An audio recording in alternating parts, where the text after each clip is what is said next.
Hey, you're watching Poot's Garage. You're watching Poot's Garage. This truck got a little bit taller, so stay tuned as we fit up new wheels to take a trip to Battleborn Wheels, and we're gonna do a slip yoke eliminator, so check this out.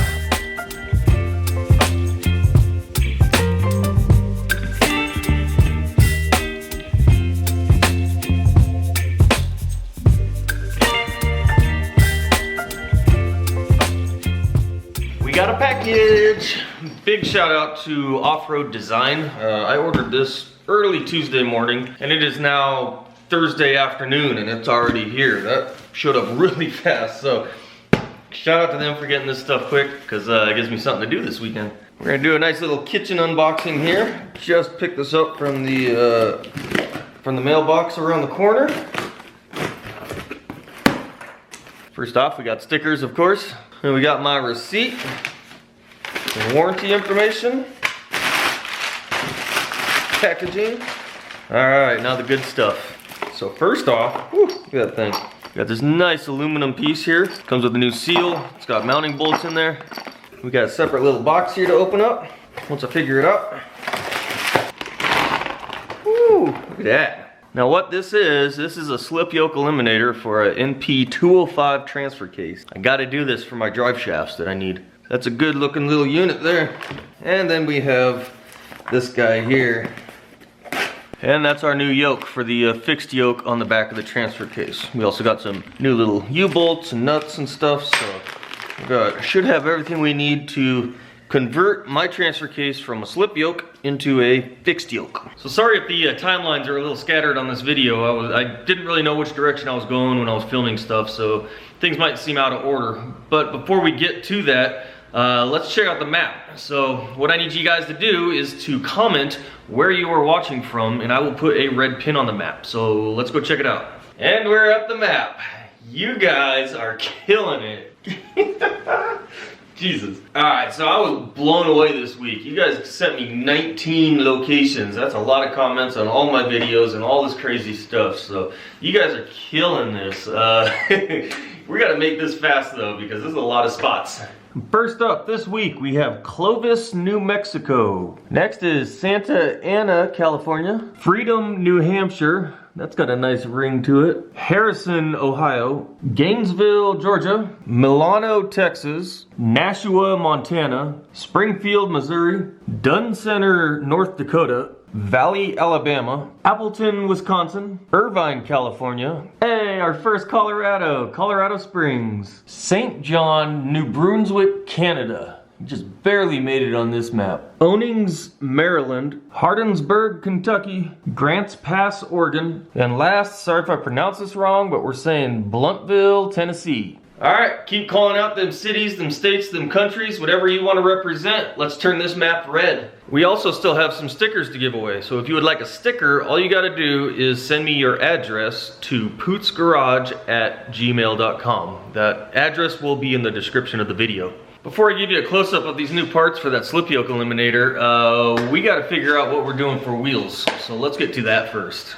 If you remember a couple weeks ago, we took these wheels off of an old set of axles I have sitting outside. These are actually the wheels that originally were on the truck, so I just want to fit them back on the truck so I can measure up some back spacing and different things so I can see how the new wheels are going to fit just in case, but pretty much don't have a whole lot of options here on how I want to set it up, so it's just gonna be kind of quick, but we also have to get this truck up on, we kind of got to reposition the jack stands underneath it. So let me show you what we're working with. This is how this truck has sat for the last several months. Just about every video I've made on this thing has been sitting on this, in this position. So I got to get these jack stands out from underneath the frame, and I want to put them up underneath the axles. Mainly because I got to get some wheels and tires on here just to test fitment. So I kind of need to do that anyways, just to kind of get things up and ready to get back on the ground. So let's do this. And before I put any weight on the axles on this thing, I also want to, I'm gonna go ahead and grease everything. I'm gonna grease all the steering. I'm gonna grease all those new, all the spring bolts that all have the greasable bushings and everything. So I wanna get grease, I wanna get fresh stuff in there before I put the weight of the vehicle on everything. It'll kind of help the grease kind of get into places that it's not normally gonna sit. So sometimes also when you put the weight of the vehicle on a grease fitting of some sort, it kind of like blocks the hole or whatever that the grease needs to come out of to get into where it needs to go. So it helps to do it with no weight on the vehicle. I guess the cat's gonna help us today, so she's out here. This is my old grease gun. This is what we're gonna be using. I don't know why I'm showing you this. It's just a nice little Lucas unit. I think it's aluminum or something. It's got the quick lube or quick locking lube on there. So yeah, it's a good little unit. So we're just gonna go through and pump up all these grease zerks. I just added probably about 10,000 of them to this truck. So I did just think of some that I don't have on yet, which is the kingpins. I remember I broke those off when I was cleaning things up and stuff, so I actually need to replace those. So, but we'll get everything besides those. Oh. Jeez, cat. You can't go up on that. What were you thinking? Meow. No, you can't get up on that. Now we did have some comments about this when I assembled the suspension. Somebody mentioned that I shouldn't be torquing down all these spring bolts with everything hanging, but these aren't normal bushings, so because they're greasable, they're designed to move, and so being able to torque them with it hanging in any position is perfectly acceptable. It's actually in the instructions and everything. Just wanted to put that out there. But if it was a normal, just a compression rubber bushing, then yes, I would actually have it on the ground before I torqued everything, which would have made this project a little more difficult, having to put it all on the ground before I had to torque anything. That would have been kind of a pain in the butt.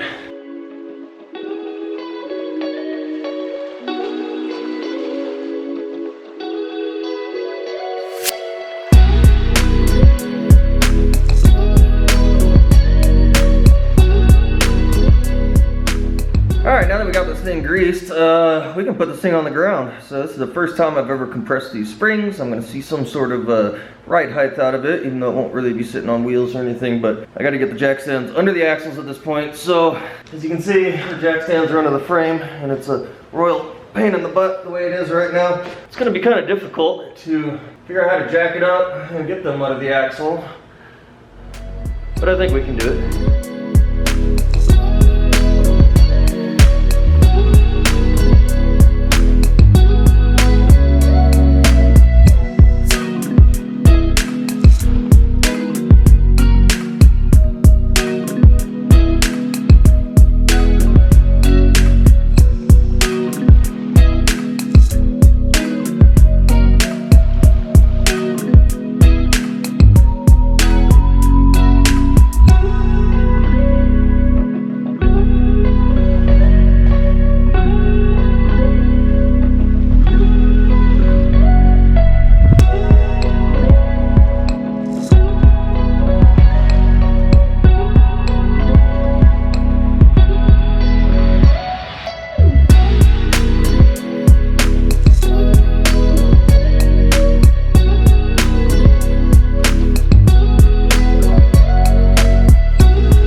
This thing is a monster.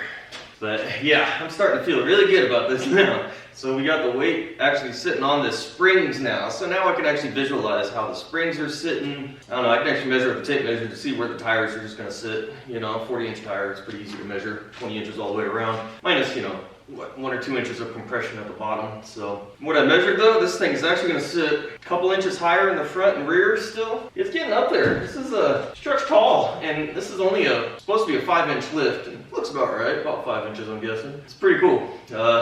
Next I wanna test out these tires. I just wanna, well, it's more the wheels I'm just trying out, just to see. Gotta show you the little close-up first. So you can see our front springs still have a little bit of arch to them, not a whole lot, but we're still sitting up there. Looks pretty good. The rear, I'm actually surprised, but it makes sense. So the rear has just a little bit of arch to them, which is nice, because a nice flat spring actually flexes more, so this is pretty cool. So not only is it getting a little bit of lift from the springs, but it's getting lift from all this stuff in the back now with that shackle back will flip and all that stuff. So this thing is gonna ride nice. And then one other thing I wanted to show you was the steering, because I was a little concerned about that crossover steering with the tie rod and the drag link.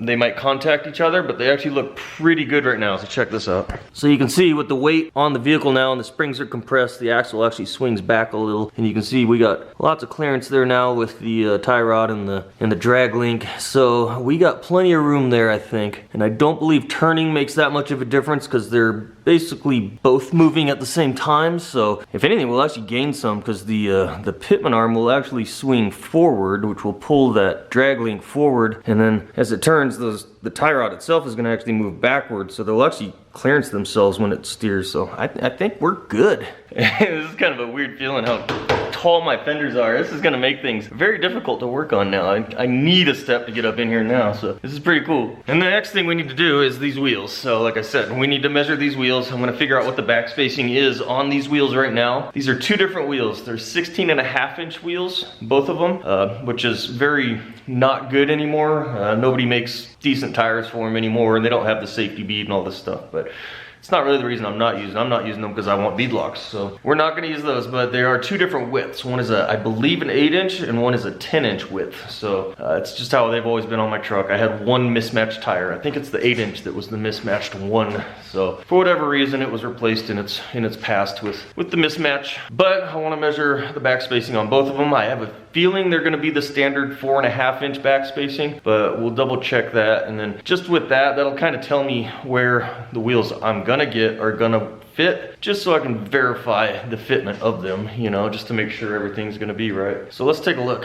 So we're looking at the back side of the wheels here, and the way you measure a back spacing, in case you're wondering, is you're actually measuring from the inside mounting surface where the tire is actually mounted. So it's kind of hard to do from the outside of here, but you kind of have to, I don't know, subtract the thickness of the metal and stuff like that, but you can get close. And this is actually sitting a little low because it's just a hair short, but yeah, it's nice to get a nice flat edge across there, and then just right from the wheel mounting surface, and it looks like we have about 4.5, like I figured. So let's check the other one. This is the 10-inch wheel, I believe. And our 8-inch wheel sits about, ooh, this one's a little less. This one's actually about a 3.5-inch, which is interesting.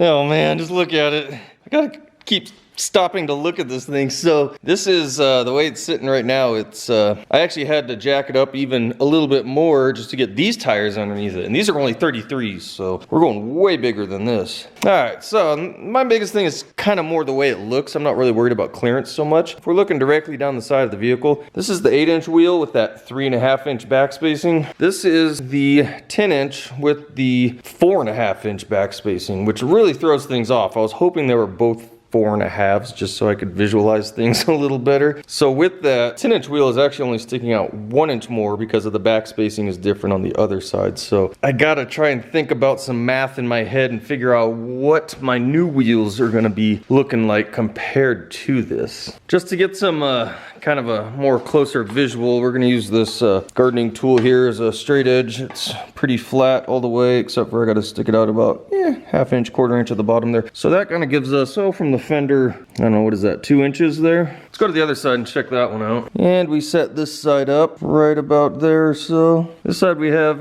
probably almost 3 inches there, I'm sure. So yeah, this side definitely sticks out about 1 more inch. So it kind of helps me visualize what we're dealing with. So the wheels I'm looking at getting, they only come in like 3 different options for a back spacing, unless I wanted to go custom, which would probably cost a bunch more money, and I'm not doing that. So I can go 5.5, 5, or 4.5-inch back spacing. The less back spacing, the more your wheel's gonna stick out, which is what I want to see on this. Now the wheels I'm getting are also 9-inch wide, which is not exactly what we got here. It's actually in between. And our tire is gonna be a 13.5-inch tire, which is an inch wider than these, so the tire itself will stick out another 1/2 inch or so. So if I kind of visualize what we're doing, the closer one to visualize is gonna be my 10-inch wide wheel, because that has the 4.5-inch back spacing. And then, so I have to kind of think about that. My wheel itself is actually gonna be inboard 1 inch, which actually is the same as the other side. So actually, the amount I'm gonna stick out should be the same as that 8-inch wheel with the 3.5-inch back spacing,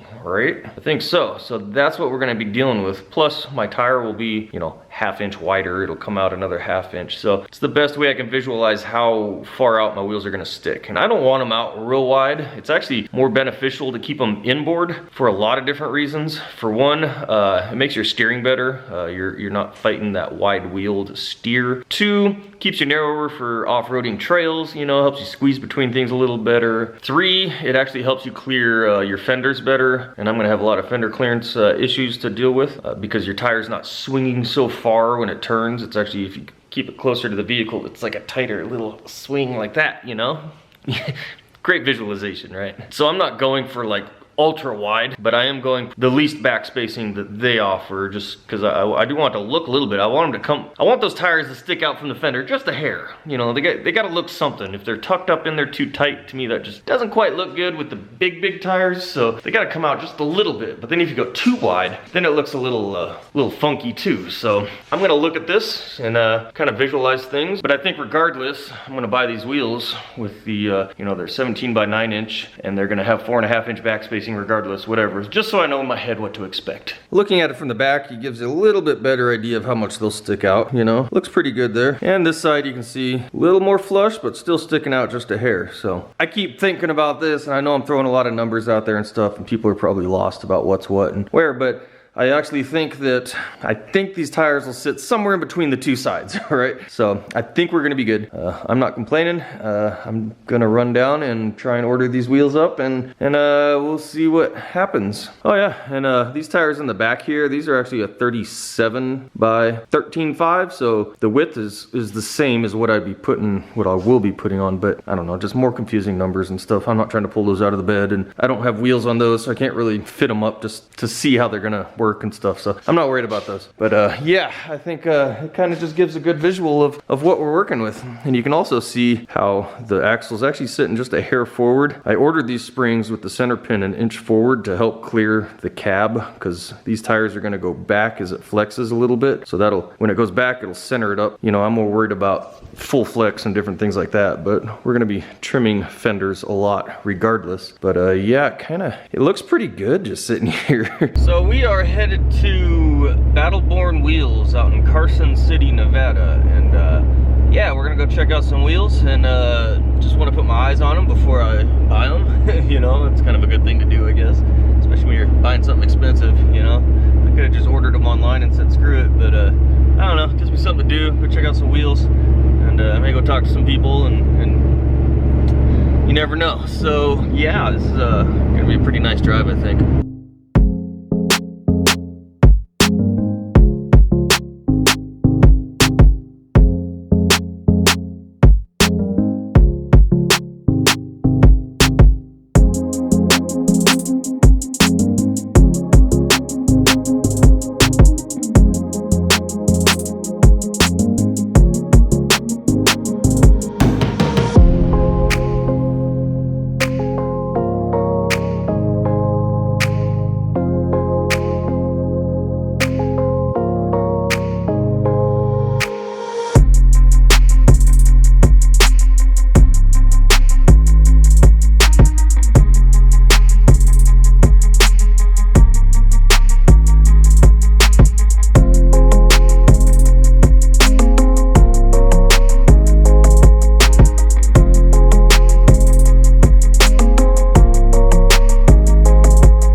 did the deed. We got some wheels coming. So they're gonna be, they gotta be machined and everything still. They gotta have the holes basically drilled out and everything like that. So yeah, these are basically kind of custom made in a way, but it's pretty cool. So I gotta say, that place is awesome. It's, you know, small. It's just pretty much a little small warehouse. And the owner, Chris, he's super cool, like easy to talk to and everything like that. They just got back from KOH, King of the Hammers, doing all that. So I got to look around his crawler and everything out there, and super cool. So yeah, everything about that place is legit. So yeah, I can't wait to go back. Should be available. Should be good to pick them up in a few weeks. So that'll be pretty sweet to get those. And yeah, it's just nice that finally got that out of the way. You know, sometimes you just gotta pull the trigger and do it, you know. But we're at that point in the build where we need them. We need them wheels now. But now we need the other half of the rolling assemblies. We need tires. I gotta figure out, I'm pretty sure which tire I want to go with. I just gotta pull the trigger on that next, but we gotta stop the bleeding a little bit for a little while before we do that. So yeah.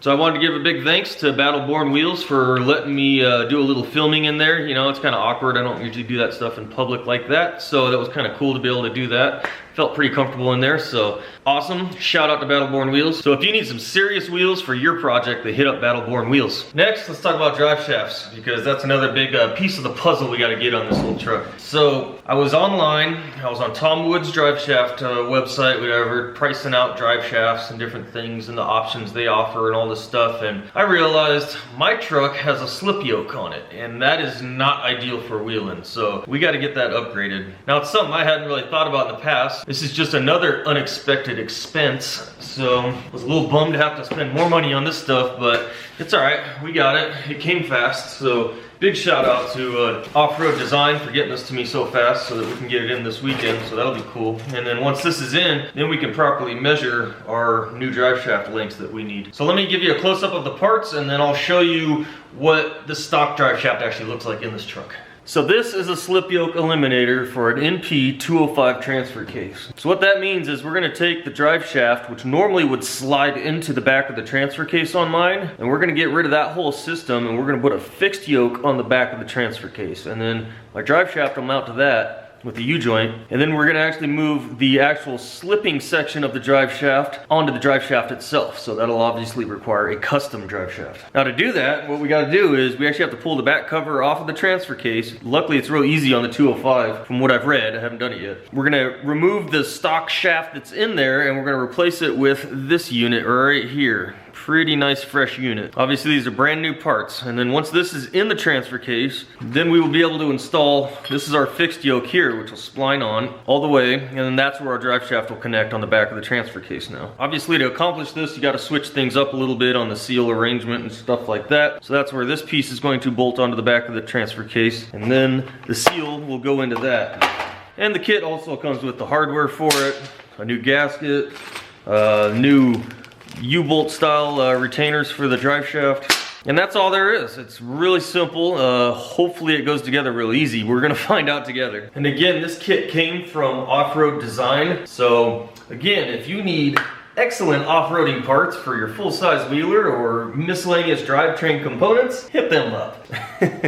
So how am I doing as a salesman for random companies? You know, I'm practicing for when this YouTube thing gets huge and I become this big superstar on YouTube, you know, and I got to start promoting products and different things, you know, so we're practicing, right? And what I mean by the slip yoke eliminator, this is what we're eliminating right here. This is the section that actually slides into your transfer case, and as your suspension cycles, this actually slides in and out to provide movement, you know. But obviously we're getting rid of this. We're gonna make it a solid mount on the back, and then we're gonna actually have a drive shaft made where the drive shaft itself slips, which is better off-road. It gives you a lot more movement for this, because this here runs the chance of, if I flex this truck out, especially with these custom rate ORD leaves, with all the flex they're gonna give me, I actually risk pulling this completely out of the transfer case if I hit things too hard. So obviously we want to eliminate that, so we are going to this other style drive shaft, which will be much better. And this is the mess we're going to work with. So the slip yoke eliminator is actually going to remove this whole housing here, this extension housing or whatever you want to call it. We're going to remove it. We're going to put that new aluminum piece on there with the seal way up here, and the yoke will be actually way up here. So in reality, this is actually going to lengthen the drive shaft a little bit more too, which is good for your drive shaft angles and stuff like that. Not that I have to really worry about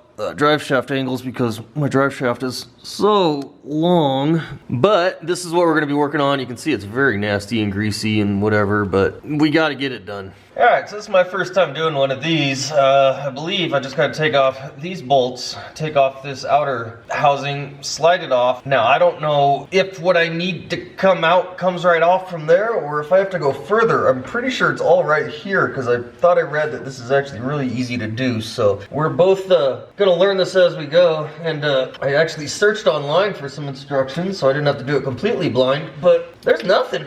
So there's either nothing because it's so easy it's stupid, or there's nothing because nobody else does this. Now, I was reading online where, so I'm just scraping grease off of the bolt so I can get my socket on there. I was reading online where this exact transfer case is actually really hard to find, but that's not necessarily a good thing, but it's hard to find because it's a slip yoke, which only came in the 80s 1-ton truck, and then it's also a synchronized transfer case, which the synchronized transfer cases only came on the trucks with the auto hubs. So apparently this was a 1-ton that originally had auto hubs, which was probably pretty nice when it was new. Must have been a decent truck. The synchronized parts in there aren't necessarily easy to find anymore because they're not very common. And so if I break something in there, it's not going to be hard to find. I would almost be better off swapping it all out to the non-synchro components. But for now, it's going to be fun. I don't plan on breaking it right off the bat, and hopefully I never do, but you never know. So it's a very rare transfer case, but it's not exactly desirable.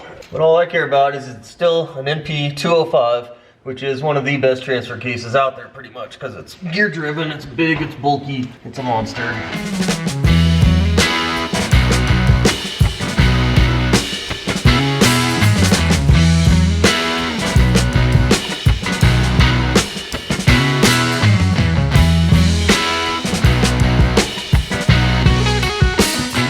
After further inspection, I do have to pull off this next piece because this shaft actually has a whole bunch of parts behind it that I need to swap over to the new one. So we're definitely gonna take that off. I'm gonna have to take off my speed sensor, all that stuff. So, oh boy.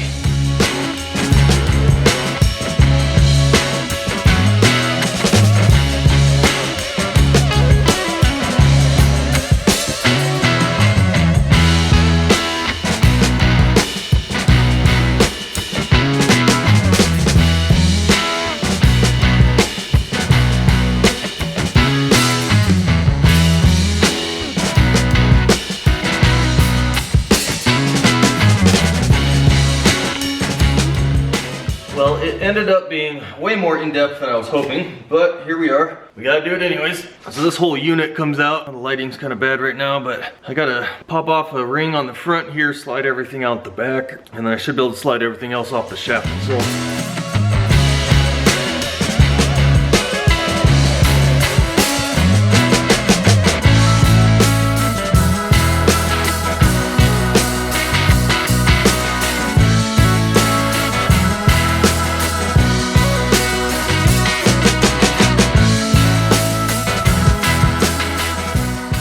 So this is kind of crazy. I got all these loose roller bearings here that just fall off. The oil is the only thing holding them on. I can't imagine I'm doing this wrong, but it seems kind of weird. Like now I have to try and get all these bearings to kind of like stick in there and feed my stuff through. That's kind of crazy, ain't it? I don't know. Seems kind of odd. Now I got all these loose bearings that I have to balance all back in there. Rust washer that has to be swapped over. That's fine. I can do that.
we're doing. So I spent probably an hour or two actually cleaning this little housing. It was very crusty and dirty, so I spent a lot of time cleaning that with some degreaser and brake clean and different things, and you know, rinsing it off in my nice bathroom sink.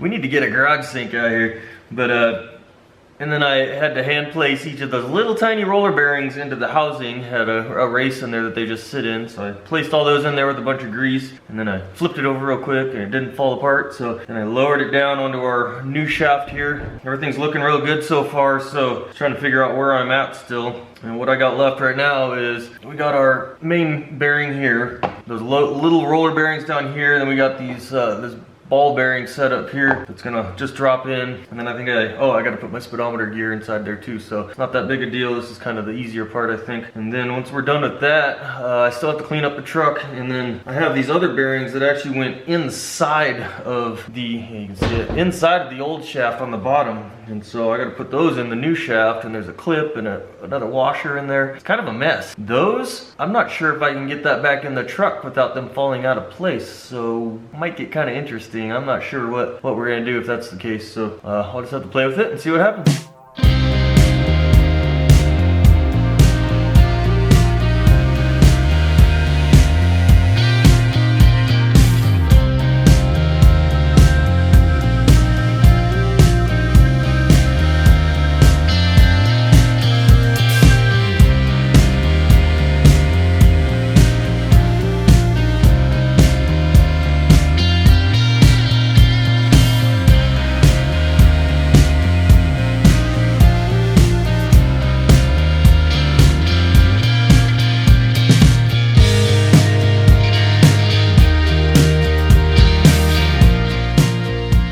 Alright, we're getting closer. We got everything assembled. I got the big nut tight on top. Our new yoke is on. Everything is looking pretty good. The last part is clean up the truck and get it in the truck, which might be the hard part because I got these little roller bearings here that actually have to go inside the shaft. Let me show you here. I believe they have to go inside of there. Plus I got to swap over a clip and a washer, and so trying to get things up in there and hopefully they stay in there while I reinsert everything. That's gonna be a little sketchy. And good morning. It is now the next day. I had to stop last night because I was just getting too tired. So we are gonna continue this on today.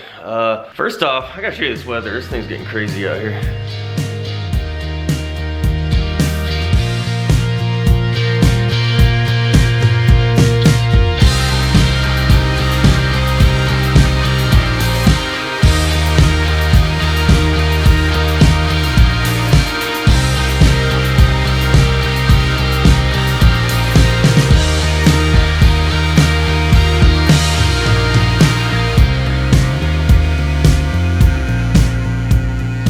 We just had all the good weather today. We've had the wind, the snow, the sun even came out while it was snowing and windy, so I don't know.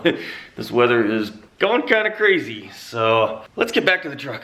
Alright, we're back in the shop. So, we got this thing ready to go. So I've gone through and I've cleaned all the old surfaces, and then I actually put the bearings back inside we were talking about last time. And I was concerned about them retaining themselves where they're supposed to be. So I thought of the idea, well, I'm just gonna fill them full of grease. So I covered them all in grease, stuck them in there, stuffed a bunch more grease in there, so they're gonna stay there. I've already cleaned up the truck, so pretty much just gotta goop it up and stick it on the truck and tighten it down, and hopefully everything is done correct.